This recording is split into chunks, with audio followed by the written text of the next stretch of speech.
सो है गाइस।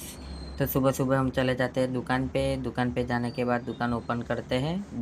दुकान ओपन करने के बाद थोड़ी बहुत चीज़ सेट करते हैं। सेट करने के बाद झाड़ू पोछा लगाते हैं शॉप के अंदर।